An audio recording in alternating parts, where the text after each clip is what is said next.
Family को ही अपनी दुनिया बना लेने के बाद फ्रेंड्स से बहुत ज़्यादा दूरी हो जाना, एक लंबा गैप हो जाना, कम्युनिकेशन गैप हो जाना, वापस से उनसे बातें करना बहुत ही मुश्किल हो गया है। नमस्ते, गुड मॉर्निंग माई करची से कलम तक फैमिली। मैं हूँ रचना और आज की ब्लॉग में मैं अपने दिल में छुपी हुई एक ऐसी बात आपसे शेयर कर रही हूँ जो मैंने अभी तक कभी किसी से शेयर नहीं की हुई है। और शायद इसलिए शेयर कर रही हूँ क्योंकि मुझे पता है कि मैक्सिमम लेडीज़ के मन में ये बात कहीं ना कहीं छुपी होती है, बट वो किसी से शेयर नहीं कर पाती या उन्हें कोई मिलता नहीं ऐसा जिससे वो शेयर कर सकें। तो मैंने एक शुरुआत की है और इस शुरुआत को आगे आप बढ़ाइएगा कमेंट में या व्हाट्सएप करके उस शुरुआत को कंप्लीट ज़रूर करिएगा। खैर, मेरी भी सुबह की शुरुआत आप ही जैसी ही होती है। सुबह का लंच ब्रेकफास्ट बनाना, फिर घर की क्लीनिंग डस्टिंग करना, बच्चों को स्कूल भेजना और घर के बाकी काम करना, कपड़े मशीन में लगाना। लेकिन इस समय एक नई चीज़ इंक्लूड हो गई है, वो है बेटे का एग्ज़ाम चल रहा है तो उसके लिए वर्कशीट बनाना। तो वर्कशीट इसलिए बनाती हूँ क्योंकि कोई भी चैप्टर जो हम पढ़ाते हैं बच्चों को, उसमें उन चैप्टर का एक एक चीज़ स्ट्रांगली वो कवर कर लें। उससे जुड़े जो भी राइमिंग वर्ड्स हैं, अपोजिट वर्ड है, हैव हैज़ है, ग्रामर पोर्शन है, जो भी चीज़ें हैं। तो मेरी आदत है चैप्टर के बीच बीच से क्वेश्चंस निकाल करके उसे वर्कशीट बना के सॉल्व करने देती हूँ ताकि उसका पूरा चैप्टर रिवीजन हो जाए और एग्ज़ाम की अच्छी प्रैक्टिस हो जाती है। तो एग्ज़ाम टाइम में वो टाइम का प्रेशर नहीं रहता और बच्चों की राइटिंग प्रैक्टिस हो जाती है। और ये सारे वर्कशीट मैं ऑलरेडी शेयर भी कर रही हूँ आपसे। आपके लिए एग्ज़ाम में सबसे ज़्यादा स्ट्रेस क्या होता है? मेरे लिए कभी भी उसकी क्लास में पोजीशन या उसका बाकी चीज़ें मैटर नहीं करती हैं। मेरे लिए उसकी परफॉर्मेंस से ज़्यादा इंपॉर्टेंट होता है उसका बेस स्ट्रांग होना चाहिए और उसको कोई भी जो किताबें दी गई हैं उस किताबों के बारे में पूरी नॉलेज। एक बड़ी ही अलग सी और कॉमन सी चीज़ होती है कि जब शादी होती है ना तो वो अपनी नई दुनिया में इतना खो जाती हैं। वो कहते हैं ना, परी कथा, इमेजिनरी वर्ल्ड, और उस दुनिया को एकदम खूबसूरत, अपने सपनों जैसा खूबसूरत बनाने में इतना इन्वॉल्व हो जाती हैं कि धीरे धीरे उनकी फैमिली, उनका हस्बैंड, उनके बच्चे, उनकी जो ससुराल है, वो ही धीरे धीरे धीरे धीरे उनकी दुनिया हो जाती है।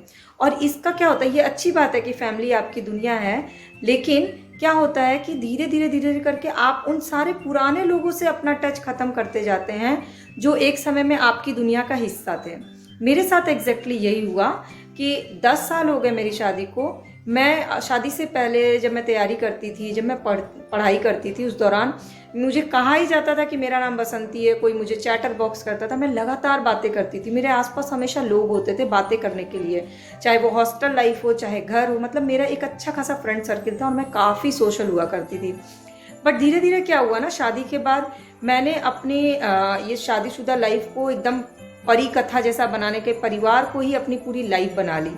परिवार को ही, अपनी फैमिली को ही पूरा अपना, कहते हैं ना, अपनी दुनिया बना लेना कि बेटा है उसको फुल टाइम देना है, हस्बैंड है उसके पूरी सारी चीज़ें जो भी हैं, जो जैसा वो चाहते हैं, जैसा हर हस्बैंड की ख्वाहिश होती है, अच्छा खाना बनाना, ये वो करना। और वो सब मुझे शौक भी था, इसलिए मैं करती थी अपने शौक से। बट मैंने क्या किया ना, उन सारे शौक को पूरा करने के लिए धीरे धीरे उन फ्रेंड्स से दूर होती गई, क्योंकि मेरी दुनिया जो है वो यही फैमिली रह गई। अब क्या होता है, जब बच्चे बड़े हो जाते हैं उनकी अपनी दुनिया हो जाती है। हस्बैंड का ऑफिस, फ्रेंड सर्कल, मूवीज़, घूमना, क्योंकि हम लोग क्या है, अपने बच्चों का एग्ज़ाम छोड़ के कहीं जा नहीं सकते। लेकिन हस्बैंड्स के साथ वो चीज़ें नहीं होती हैं, तो उनको जब भी मन हुआ, कुछ भी ऐसा ब्रेक मिला ऑफिस से, तो वो निकल जाते हैं घूमने के लिए। मैक्सिमम लेडीज़ के साथ यही होता है और हम बच्चों के कारण बंधे रह जाते हैं। तो ये क्या होता है, इस समय में ना फैमिली जो दुनिया होती है, इस समय उन फ्रेंड्स की ज़रूरत पड़ती है। पर गलतियां कर चुके हैं, 10 साल वो गैप हो चुका है, तो अब फेसबुक पर लोगों को, पुराने फ्रेंड्स को सर्च करके उनके नंबर कलेक्ट करना एक अलग टास्क है। लेकिन उनसे वापस से उसी तरह से कम्युनिकेट करना, क्योंकि जब 10 साल लंबा गैप हो जाए ना, लोगों को बातें किए हुए, तो शुरू में बहुत फॉर्मल टॉक होती है। और ये एक फेज़ ऐसा होता है जिसमें आपको चाहिए होता है कोई बात करे आपसे, कोई ऐसा होना चाहिए जिससे आप दिल खोल के बातें कर सकें। और फ्रेंड्स का तो वो वाला जोन हम पार कर चुके हैं 10 साल में। तो मुझे ये रियलाइज़ हो रहा है, मुझे लगता है ज़्यादातर लेडीज़ को ये रियलाइज़ होता होगा कि फैमिली को अपनी दुनिया बनाने के कारण उनकी जो दुनिया के एक और हिस्सा थे ना, फ्रेंड्स, वो कहीं ना कहीं कट ऑफ हो गए। तो फ्रेंड्स और फैमिली दोनों ही आपकी दुनिया है, दोनों को ही संभाल के रखना है। और मैंने ये सीख ले ली है, इसलिए मुझे लगता है आप लोग को भी ये ज़रूर करना चाहिए कि फ्रेंड्स और फैमिली दोनों को ही अपनी दुनिया का हिस्सा बना के रखिए। दोनों की ही अलग अलग इंपॉर्टेंस है, दोनों पे ही पूरा ध्यान देना चाहिए। ये मतलब नहीं है कि अगर आप फैमिली का ध्यान दे रहे हैं तो फ्रेंड से बात नहीं कर सकते, और फ्रेंड से बात करें तो फैमिली का ध्यान नहीं है। दोनों में बैलेंस करना बहुत ज़रूरी है और मुझे लगता है कि वो बैलेंस मैं कर सकती हूँ। इसलिए आजकल मैं यही करती हूँ, पुराने फ्रेंड सर्कल में जो भी हैं उन सबको खोज खोज के सबका नंबर कलेक्ट कर रही हूँ। और फिर से वही वाला जो ना बसंती और चैटर बॉक्स वाला जो मेरा अवतार था, वो फिर से लाने की कोशिश कर रही हूँ। और यहाँ तक कि मैंने ये भी सोचा कि मैं आप लोगों के साथ भी लाइव आऊँगी, आपसे भी बातें करूँगी, तो बहुत अच्छा लगता है। तो ओवरऑल आज की ब्लॉग में यही, मैं मेरी तरफ से यही सजेशन है आप लोगों के लिए, सारी लेडीज़ के लिए। बाकी आपके मन में क्या बातें हैं वो भी मुझसे ज़रूर शेयर करिएगा। व्हाट्सएप पे भी कर सकते हैं, कमेंट में भी कर सकते हैं।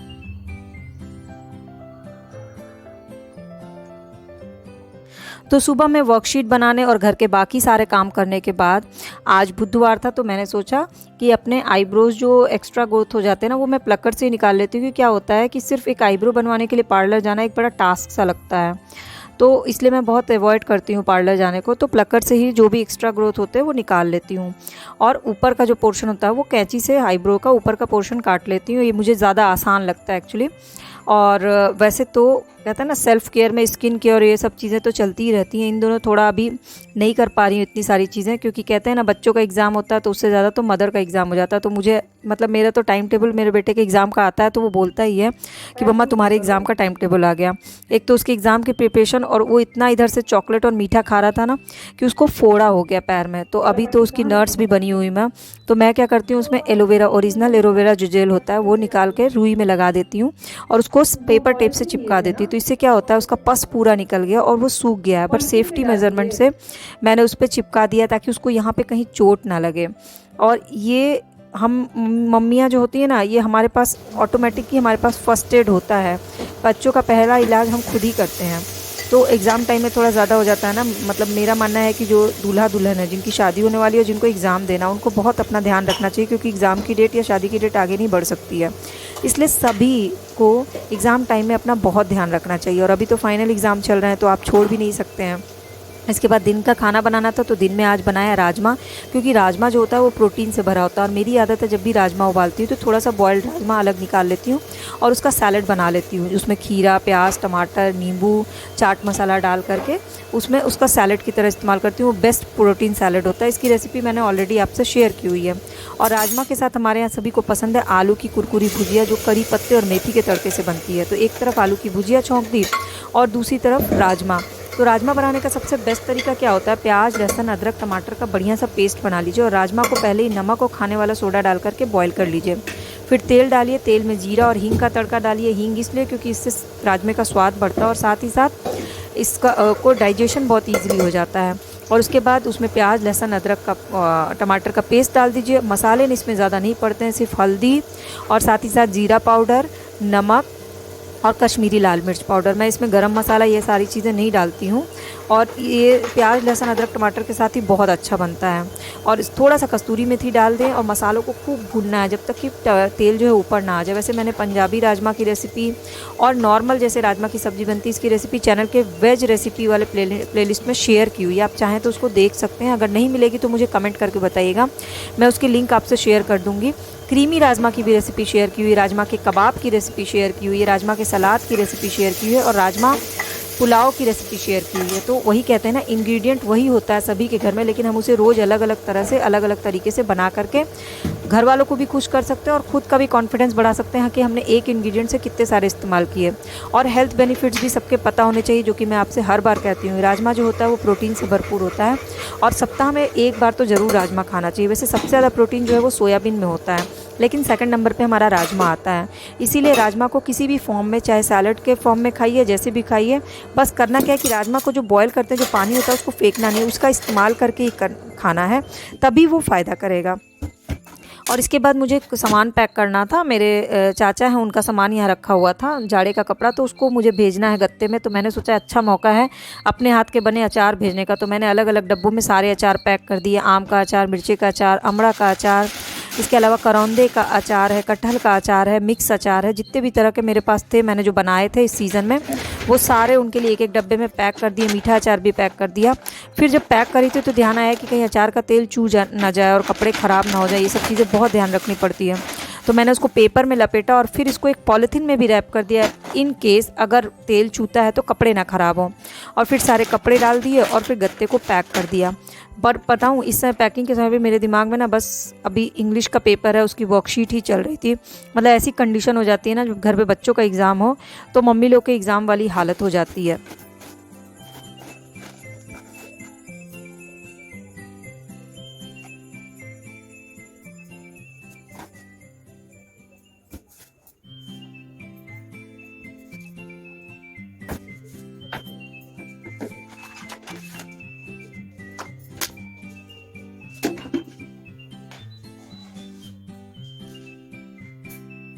डॉग का राइमिंग वर्ड, डॉग का फ्रॉग, और डॉग है Dog. शेर। स्पोक का spoke, broke, black, black, black, back, black और सैक, पिग, बिग, बिग, कुछ नहीं होता है, सिर्फ पिग होता है। कैनल से सेंटेंस बनाओ। I have a pet dog. He lived in a kennel. हाँ? इसके क्वेश्चन आंसर आएंगे।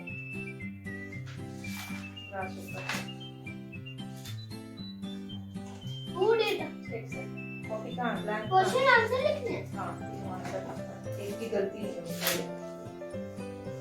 पेंसिल शार्प करो यार, पेंसिल ढंग का रखो ना, राइटिंग खराब होती है बेटा, गंदी अरे वापस तो छोटी हो गई। और सारे कलर्स तुम्हारे इधर उधर हो रहे हैं, कैपिटल कलर्स भी लेके जाना है, मैं दूसरा कलर है।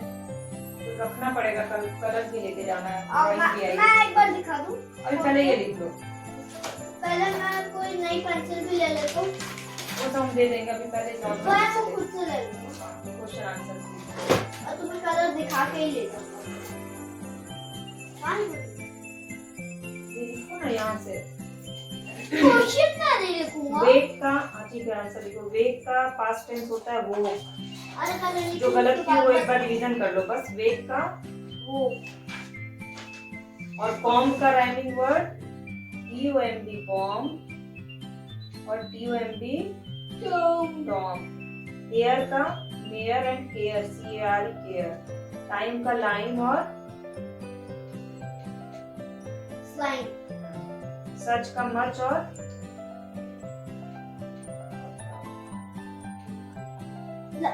सिट का बिट और Lunch। क्या लिखा बेटा, ये क्या लिखा है तुमने? BIT तो ये क्या है? 2 बार BIT लिख लो। नहीं, LIT लिखो। LIT भी कुछ नहीं होता है।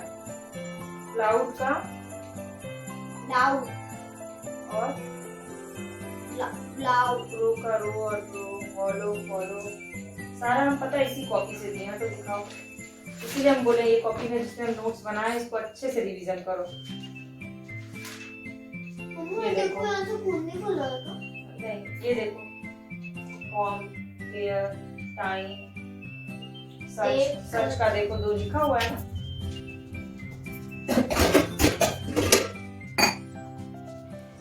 फिर ट्यूशन, और ट्यूशन के बाद एक डीपली रिवीजन कराना था क्योंकि कल ही पेपर है, तो रिवीजन हुआ, तो फिर हमें थोड़ी सी रिफ्रेशमेंट चाहिए थी, तो मैं बनाने आ गई ब्लैक कॉफ़ी। और ब्लैक कॉफ़ी में कॉफ़ी की मात्रा इतनी कम होती है ना कि वो किसी को नुकसान नहीं कर सकती, क्योंकि कॉफ़ी से ज़्यादा फ़ायदेमंद चीज़ें इसमें होती हैं, जैसे कि तुलसी पत्ता, लौंग, इलायची, दालचीनी, अजवाइन।